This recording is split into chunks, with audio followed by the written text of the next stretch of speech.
नमस्कार दोस्तों, स्वागत है आपका हमारे channel astrology with Ved computer में। आज हम बात करेंगे ज्योतिष के महत्व और उसके फायदों के बारे में और जानेंगे कि कैसे जन्म कुंडली के ग्रह व्यक्ति का भविष्य निर्धारित करते हैं। तो चलिए शुरू करते हैं।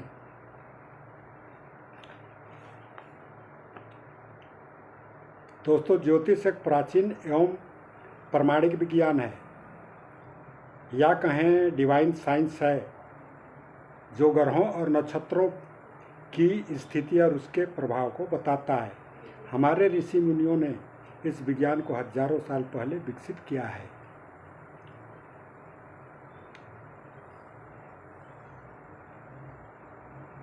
ज्योतिष कोई अंधविश्वास या कपोलकल्पित नहीं, बल्कि इसमें वैज्ञानिक आधार भी है।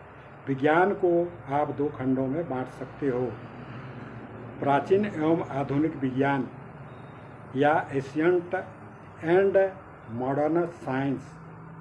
अब विज्ञान चाहे प्राचीन हो या आधुनिक, उसमें के तीन कॉमन घटक, पहला गणित यानी जोड़ घटाव गुणा भाग, दूसरा सिद्धांत यानी जो सिद्ध हो सत्य हो, और तीसरा योग मिश्रण कॉम्बिनेशन।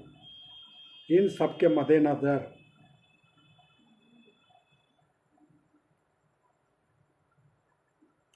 विज्ञान की परिभाषा गणित के सूत्रों और सिद्धांत के द्वारा प्रयोग करके किसी भी चीज़ के गुण और परिणाम को क्रमबद्ध जाना जाए, उससे विज्ञान कहते हैं। विज्ञान का संधि विच्छेद विज्ञ धन ज्ञान। तो विज्ञ यानी पहले से ज्ञात या जाना हुआ, और ज्ञान यानी जानकारी।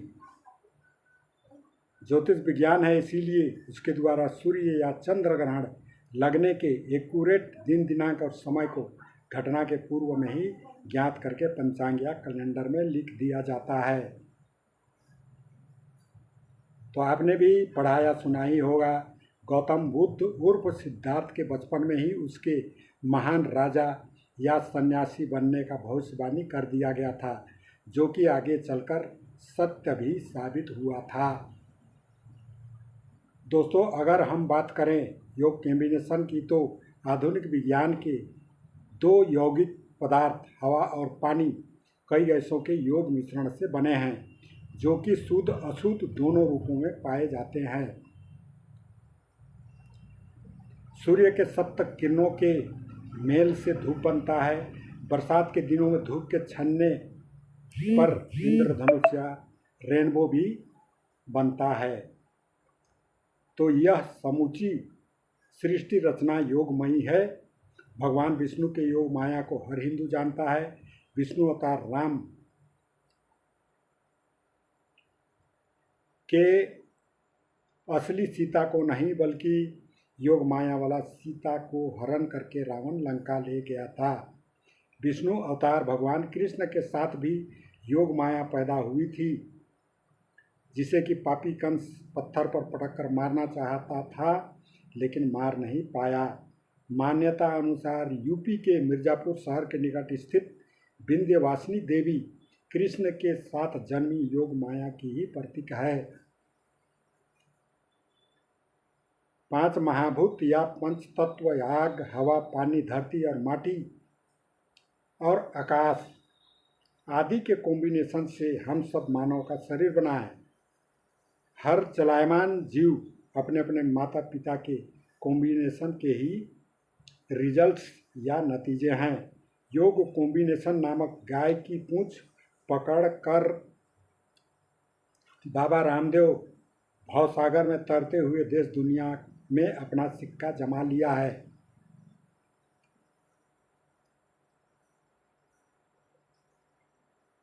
ज्योतिष विज्ञान में प्रयुक्त होने वाले एक उपकरण जन्म कुंडली होरोस्कोप के 12 भाव या घरों में ग्रहों के स्थान ग्रहण करने पर भी अनेक तरह के शुभ योग एवं अशुभ दुर्योग बनते हैं, जिन पर कोई ना कोई सिद्धांत अवश्य लागू होता है। उसी अप्लाई सिद्धांत का रीडिंग करके किसी का भी भविष्यवाणी किया जाता है। जैसे कि सिद्धार्थ के लिए उसके बचपन में ही भविष्यवाणी कर दिया गया था। दोस्तों, अगर हम बात करें सिद्धांत की, तो विज्ञान चाहे प्राचीन हो या आधुनिक, उसके सिद्धांत बदलते नहीं, बल्कि फिल्मी टोन, चांद ना बदला, सूरज ना बदला है आसमान की तरह स्थिर प्रज्ञ या अटल हैं। ओलंपिक खेलों के मैच फिक्सिंग की तरह ही फिक्स हैं। आधुनिक विज्ञान के एक सिद्धांत पानी का 70 सेंटीग्रेड या 100 सेल्सियस के आँच टेम्परेचर पर गर्म किया जाए तो पानी उबलता है। प्राचीन विज्ञान का संतान प्राप्ति योग का सिद्धांत, जन्म कुंडली के 5वें घर में गुरु जुपिटर बैठा हो और 5वें घर स्वामी या पंचमेश के साथ शुक्र विनस बैठा हो, ऐसे कुंडलीधारी को करेक्ट 32 साल की आयु में ही पहला संतान मिलता है। ज्योतिष के ही एक सिद्धांत वाइज, जिसके कुंडली के 6ठे या 8वें घर में देव गुरु बृहस्पति या असुर गुरु शुक्र बैठा हो,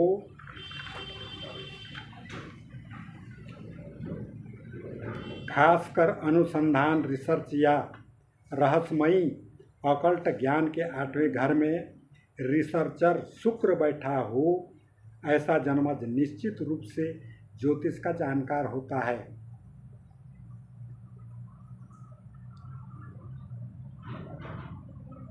प्राचीन विज्ञान के संतान प्राप्ति योग और आधुनिक विज्ञान के योग पानी वाले दोनों के ही सिद्धांतों में लगभग एक जैसे ही गणितीय संख्या आए हैं।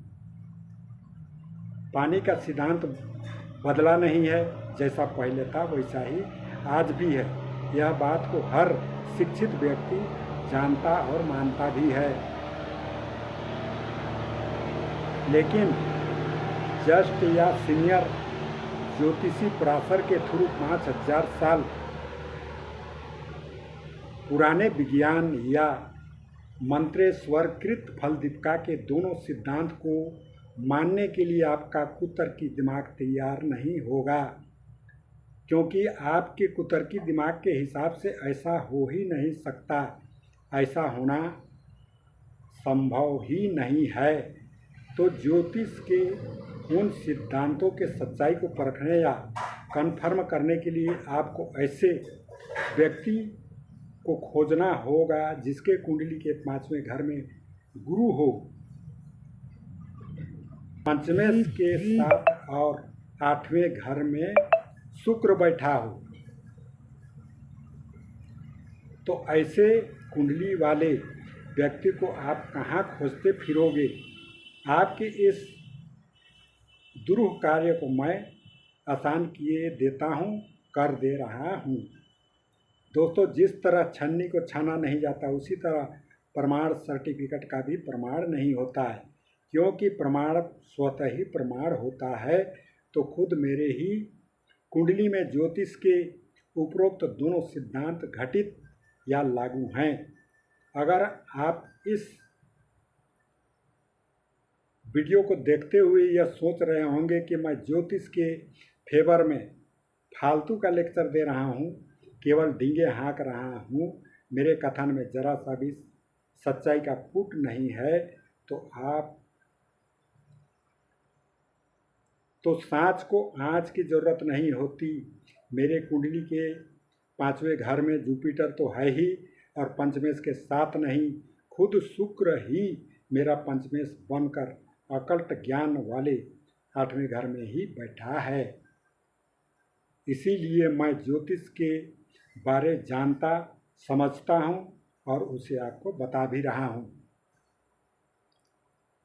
अगर आपने प्राचीन ज्योतिष के पुत्र संतान प्राप्ति योग से संबंधित डिटेल को विस्तार से देखनी जाननी हो तो डिस्क्रिप्शन में जाकर इसके पहले के मेरे पिछले वीडियो को देखिए।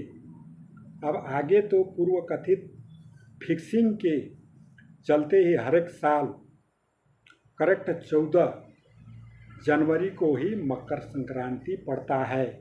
उसी दिन सूर्य मकर राशि में प्रवेश करता है, जिसके फलस्वरूप संपूर्ण भारत पर तिल संक्रांति नामक पर्व मनाया जाता है।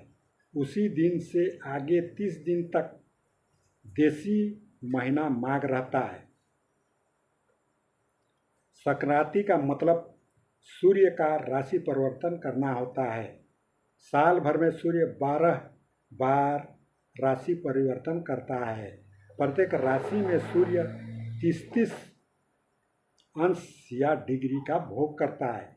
इसीलिए साल के 12 माह सामान्यतः 30 दिन के माने जाते हैं, लेकिन एक गणितीय दोहावाइज सी अप जू 9 30 के, बाकी के 31 माह फरवरी 28 का, चौथे सन 29, तो सी सितंबर, अब अप्रैल, जून 9 नवंबर होता है। ये 4 माह 30 दिनों के, बाकी बचे 8 माह में से फरवरी माह को छोड़कर 7 माह 31 दिनों के होते हैं। वैसे तो फरवरी माह 28 दिनों का होता है, लेकिन जो सन 4 से भागित हो जाए उस साल फरवरी 29 दिनों का होता है। तो 4 से भागित होने वाले रनिंग सन 2024 में फरवरी 29 दिनों का था। 29 फरवरी कहाँ से या कैसे आता है, उसके डिटेल को मैंने इसके पहले के वीडियो में बता दिया है। अगर आप जानने के इच्छुक हो तो डिस्क्रिप्शन में जाकर उस वीडियो को देखिए। दोस्तों, भारत के देशी 12 माह, राशिमाला के 12 राशि और जन्म कुंडली के 12 भाव या घर एक ही हैं। सूर्य जिस राशि में उदित होता है उस राशि को और नक्षत्रों को मिलाकर देशी माहों का नाम रखा गया है। पुत्र में से पू यानी कुसम नामक नरक और त्र यानी त्राण दिलाने वाला, तो नरक से बचाए वह पुत्र होता है। उसी तरह नक्षत्र में के नक्ष यानी मंजिल और त्र यानी बताने वाला, तो जो मंजिल को बताए वही नक्षत्र है। चित्रा नक्षत्र से बने चैत्र माह को ही मीन राशि, विशाखा से बना वैशाख को मेष राशि, ज्येष्ठा से बना जेठ को वृषभ राशि, पूर्व या उत्तराषाढ़ा से बना आषाढ़ को मिथुन राशि, श्रवण से बना सावन को कर्क राशि, पूर्व या उत्तर भाद्रपद से बना भादव को सिंह राशि, अश्वनी से बना आश्विन कुमार को कन्या राशि, कृतिका से बने कार्तिक को तुला राशि, मृगशिरा से बने अगहन मार्गशीर्ष को वृश्चिक राशि, पुष्य से बने पौष को धनु राशि, मघा से बने माघ को मकर राशि, पूर्व या उत्तर फाल्गुनी से बना फागुन को कुंभ राशि कहा जाता है। हर देशी माह अंग्रेजी के 2 माह के 17 और 13 दिनों का भोग करता है। जैसे कि पुराने साल के 14 दिसंबर से लेकर नए साल के 13 जनवरी तक 30 दिन सूर्य धनु राशि में रहता है, या कहें उस दौरान सूर्योदय धनु राशि में होता है। हर एक साल 14 जनवरी को सूर्य के मकर राशि में जाने या प्रवेश करने को मकर या तिल संक्रांति कहा जाता है। पुष्य नक्षत्र और पौष माह दोनों को ही हिंदू मत से शादी विवाह के लिए वर्जित किया गया है, क्योंकि उसके अलावा भी हिंदू लोग अशुभ खरमास पौष में भवन नवनिर्माण, कुआं तालाब खनन, हल जुताई का शुरुआत, देव पूजा आदि शुभ कार्य नहीं करते।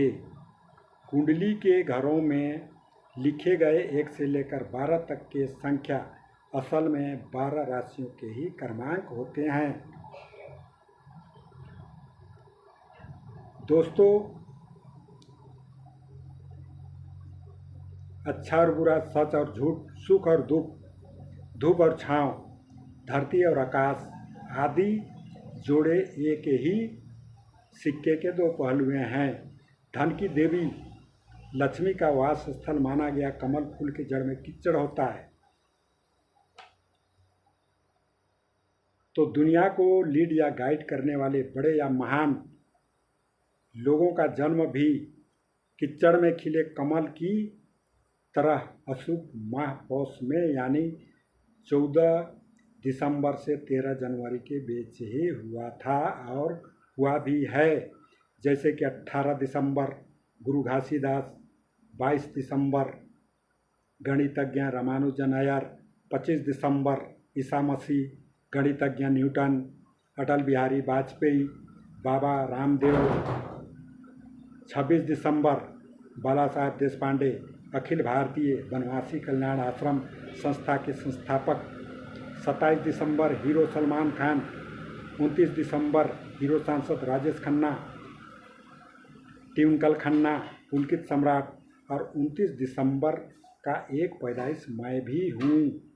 1 जनवरी ज्योतिरादित्य सिंधिया, 5 जनवरी सुश्री ममता बनर्जी, 12 जनवरी स्वामी विवेकानंद आदि थे या हैं भी।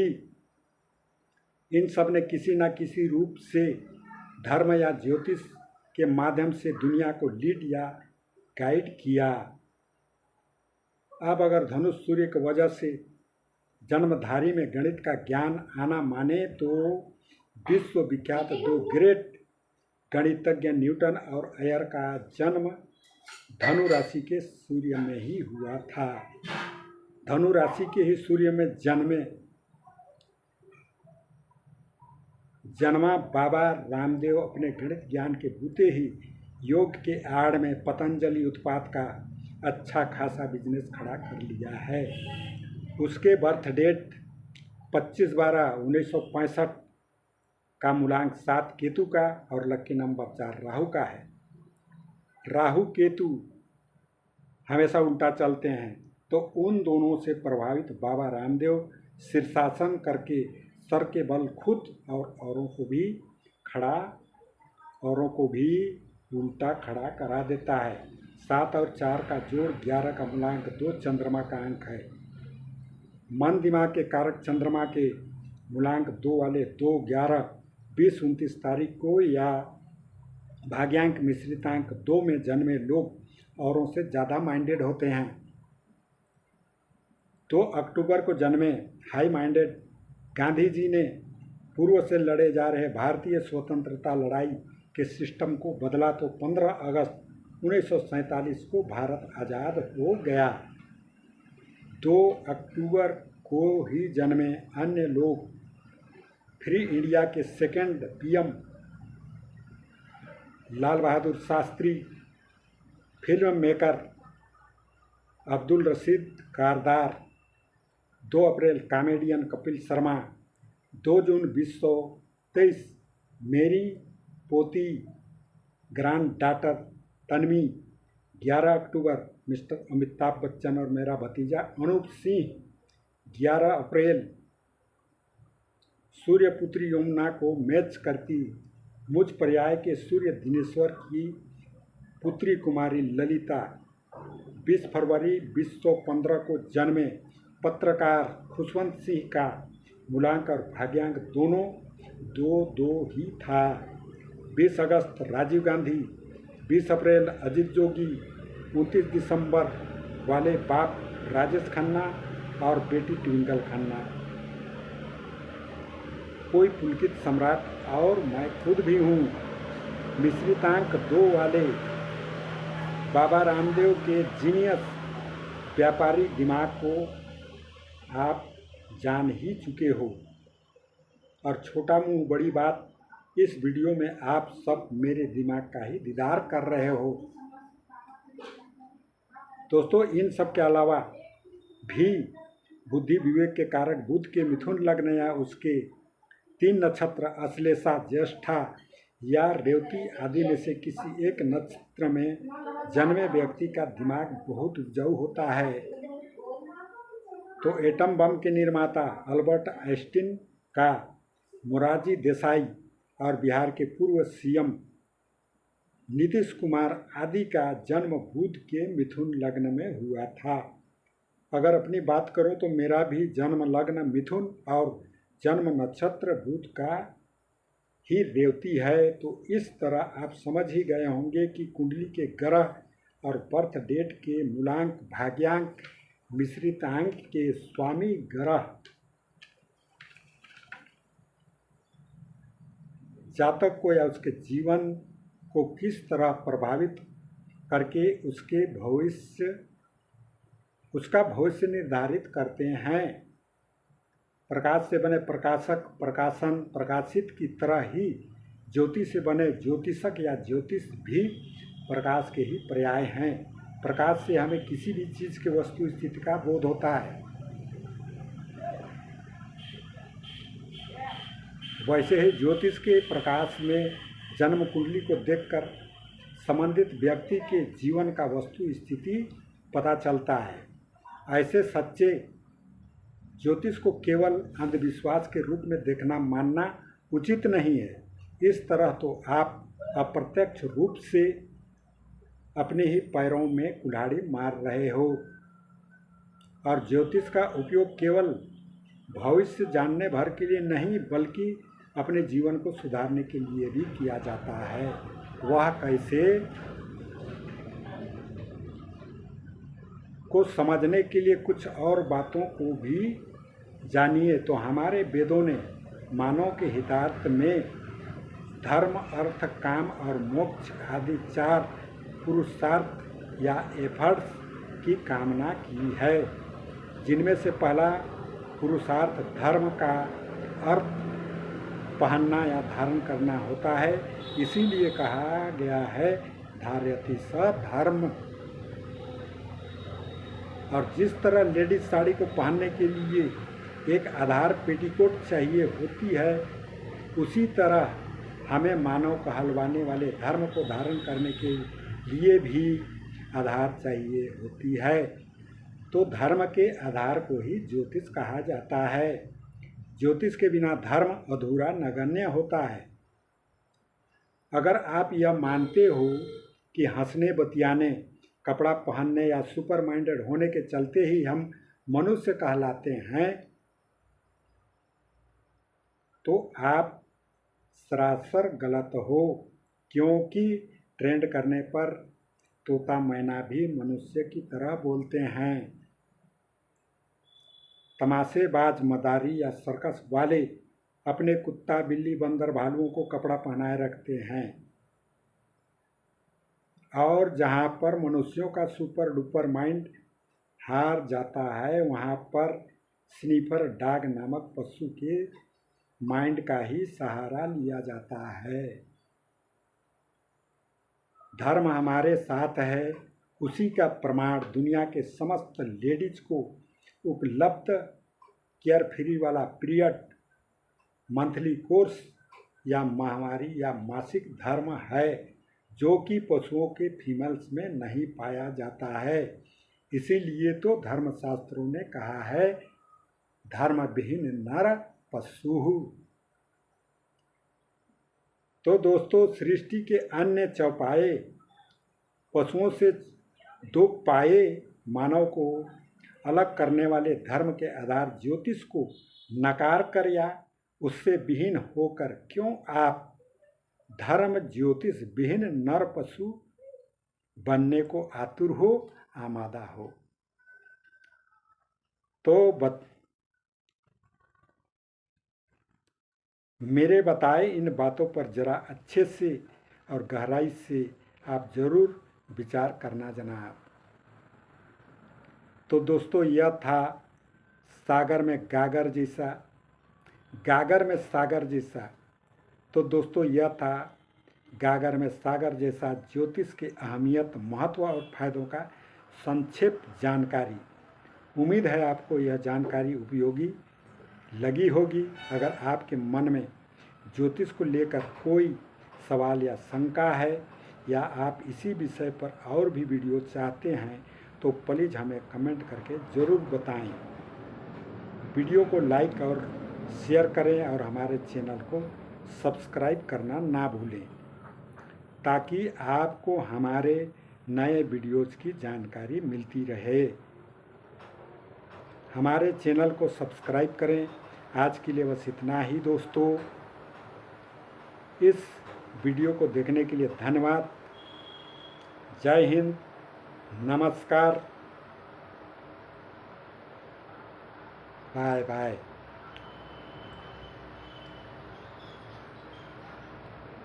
मेरा फ़ोन नंबर 7354303626।